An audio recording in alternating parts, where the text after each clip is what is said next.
अर्थ से आकर टकरा जाए। सिर्फ 1 किलोमीटर फैला हुआ एस्ट्रॉइड अगर अर्थ से टकरा जाए तो वो इतनी एनर्जी प्रोड्यूस करेगा जितनी 1000 न्यूक्लियर बॉम्ब से पैदा हो सकती है। इसके नतीजे में होने वाली तबाही का अंदाजा लगाना अब शायद आपके लिए इतना मुश्किल ना हो। हमारे प्लेनेट पर दूसरे जरियों से आने वाली तबाही से तो शायद निपटा जा सके, लेकिन एस्ट्रॉइड से बचना नामुमकिन माना जाता है। लेकिन अब नासा ने एक ऐसा एक्सपेरिमेंट करके दिखाया है जिससे हम एस्ट्रॉइड्स का मुकाबला भी कर सकते हैं। जी हाँ, ये एक तरह का प्लेनेटरी डिफेंस सिस्टम है जिसको काइनेटिक इम्पैक्टर टेक्निक कहा जाता है। इस टेक्निक की मदद से अर्थ की तरफ आने वाले एस्ट्रॉइड का रास्ता बदला जा सकता है। लेकिन सवाल है कि आखिर कैसे? असल में अर्थ के बाहर आउटर स्पेस में ग्रेविटी और एटमॉस्फेरिक प्रेशर ना होने की वजह से ऑब्जेक्ट्स को किसी किस्म की भी रुकावट का सामना नहीं करना पड़ता। जो चीज जिस पोजीशन में है वो वैसे ही रहती है। अगर कोई ऑब्जेक्ट 10 किलोमीटर पर आवर की स्पीड से स्पेस में ट्रेवल कर रहा है तो वो हमेशा इसी स्पीड से चलता रहेगा जब तक उसके रास्ते में कोई चीज ना आ जाए। और ये सब सिर्फ इसलिए मुमकिन है क्योंकि स्पेस में वैक्यूम में फ्रिक्शन पैदा नहीं हो सकती। एस्ट्रॉइड्स जो लाखों साल पहले किसी कोलिजन की वजह से बने थे वो तब से लेकर स्पेस में तेज रफ्तार से चल रहे हैं। अगर वो अर्थ के करीब आ गए तो उनको अर्थ की ग्रेविटी अपनी तरफ अट्रैक्ट करेगी और वो अपना पाथ चेंज कर लेंगे। अगर ये अर्थ के ज्यादा करीब होंगे तो एस्ट्रॉइड हमारे प्लेनेट से कोलाइड भी कर सकता है। इस चीज से बचने के लिए नासा साइंटिस्ट ने एक आइडिया पेश किया कि क्यों ना अर्थ के एटमॉस्फेयर में दाखिल होने से पहले ही इन एस्ट्रॉइड्स का किसी स्पेस प्रोब से एक खास एंगल में कोलिजन करवाया जाए। ये कोलिजन सिर्फ इतना बड़ा हो कि वो एस्ट्रॉइड के पाथ को हमारे प्लेनेट के रास्ते से हटा दे।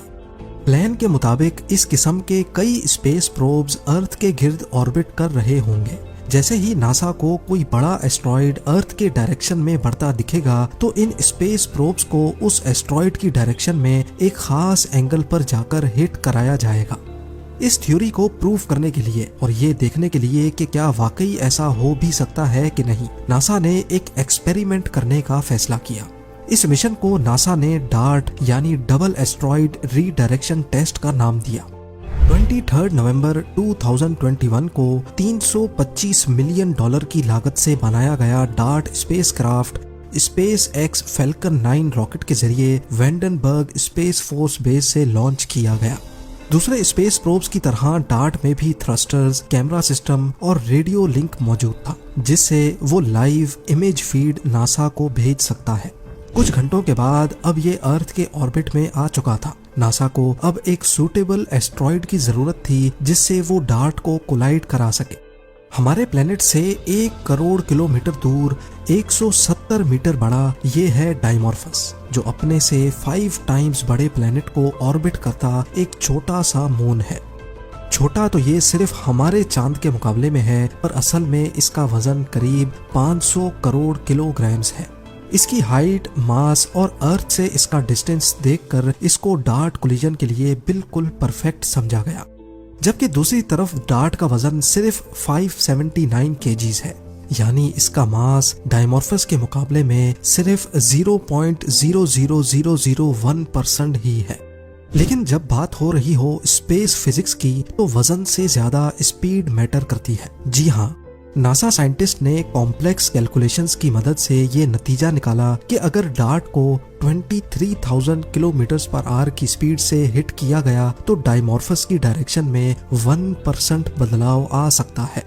ये तमाम कैलकुलेशंस करने के बाद डार्ट को अर्थ के ऑर्बिट से निकालकर उसकी डायरेक्शन 1 करोड़ किलोमीटर दूर डायमॉर्फस की तरफ कर दी गई।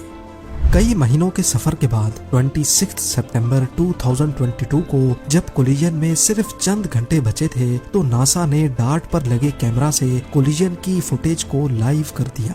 फुटेज में देखा जा सकता है कि 23,000 किलोमीटर फी घंटा की रफ्तार से बढ़ता हुआ डार्ट पहले उस छोटे प्लेनेट को क्रॉस करता है जिसके गिर्द डायमॉर्फस ऑर्बिट कर रहा है। उसके बाद वो सीधा बढ़ता हुआ 2 फुटबॉल फील्ड्स जितने बड़े एस्ट्रॉइड में जा लगता है। ये डार्ट से रिसीव होने वाले डायमॉर्फस की आखिरी फोटो है, जिसके बाद नासा का डार्ट से कनेक्शन हमेशा हमेशा के लिए टूट गया। ये कोलिजन तमाम नासा साइंटिस्ट के लिए भरपूर खुशी का लम्हा था। हिस्ट्री में पहली बार प्लेनेटरी डिफेंस सिस्टम का एक्सपेरिमेंट कामयाब हो चुका था। एक्सपर्ट्स का मानना है कि कोलिजन होते ही डार्ट तो चकनाचूर होकर बिखर गया होगा, जबकि डायमॉर्फस इस कोलिजन की वजह से अपने ऑर्बिट से हटकर नया ऑर्बिट अपना चुका होगा, जो कि कुछ इस तरह दिखता है।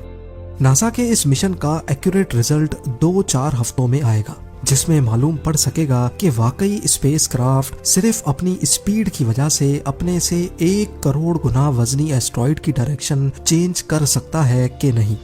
ये तो सिर्फ एक्सपेरिमेंट की हद तक था, जिसमें एक छोटे एस्ट्रॉइड पर एक्सपेरिमेंट किया गया, लेकिन असल सवाल ये है कि क्या 10 किलोमीटर फैले हुए एस्ट्रॉइड पर भी यही फॉर्मूला अप्लाई होगा कि नहीं।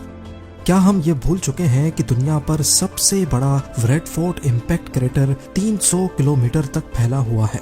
जो एस्ट्रॉइड 300 किलोमीटर बड़ा क्रेटर बना सकता है, क्या हम उससे मुकाबला कर पाएंगे या नहीं। इस बारे में आपकी क्या राय है, मुझे कमेंट सेक्शन में जरूर बताइएगा।